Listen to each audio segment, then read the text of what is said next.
This is the Hidden Killers podcast with Tony Brueski. Featuring author, psychologist, and daily contributor, Shavaun Scott. Trial of Karen Reed about to get started. Jury selection going on as of our recording right now. Shavaun Scott, psychotherapist and author, joining us to discuss this one.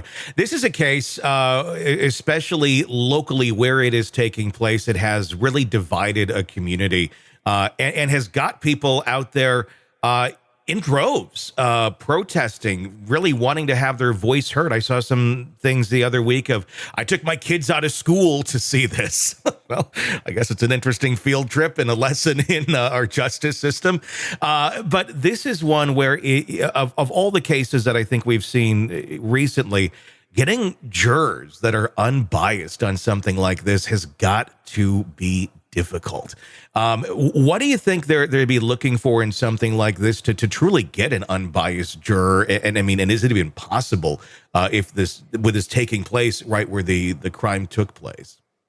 Yeah, this may be one where the change of venue would really be justified because it seems like in that local community, relatively small area, people really are activated about it. And when you have the protests, outside and people carrying signs, I don't think you could get a truly unbiased jury there. Yeah, it's a very interesting case because there's so many people involved. Karen Reed is obviously the one on trial.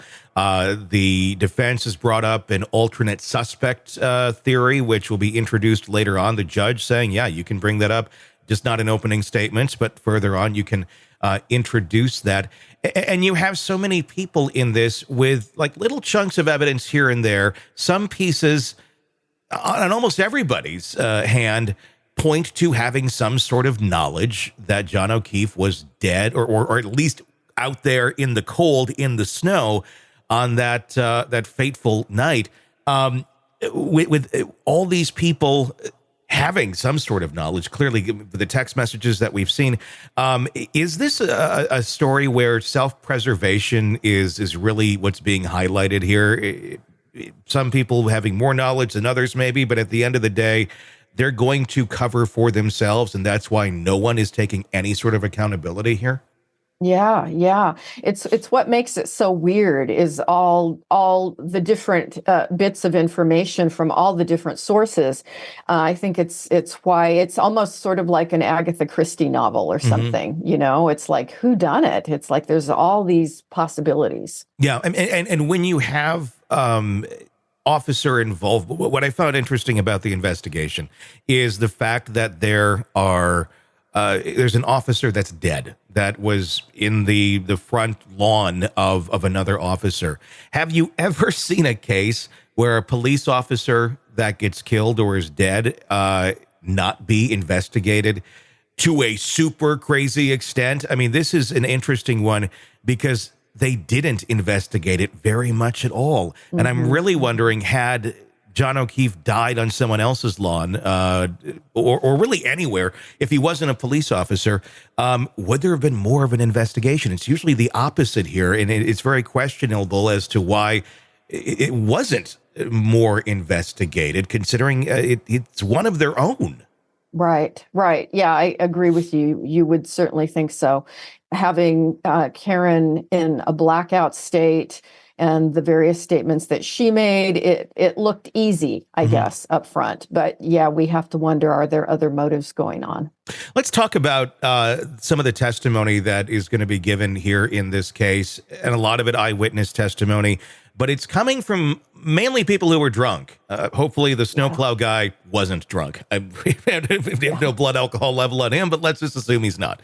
Other than the snowplow guy, everyone who is going to give testimony in this, drunk. And this happened several years ago as well. How might that affect the accuracy and the reality of one just trying to accurately recall, even if they have true, honest intent to recall reality?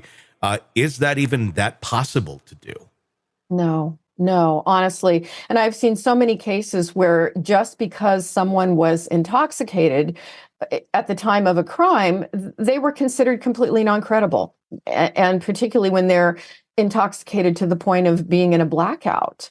Your thinking brain is completely unplugged. And I think that's highly problematic. Does it increase the odds of false memories if someone is under the influence of something when they're trying to recall something, especially something that happened several years ago? Yeah, it certainly can, because our imagination tries to fill in the blanks. And it's not that we're even intentionally doing that. It's just the way memory works. We have a period of time, we don't know what happened. And so then our brain starts trying to give us little hints and little clues. And so, it's a problem. Want to listen ad-free? Want advanced access to all of our interviews before anyone else? Become a True Crime Today Premium Plus subscriber on Apple Podcasts. You get every episode commercial-free, so you can binge on true crime until you can binge no more. Search True Crime Today Premium Plus on Apple Podcasts now, or go to our podcast page and sign up now. More of the Hidden Killers podcast next.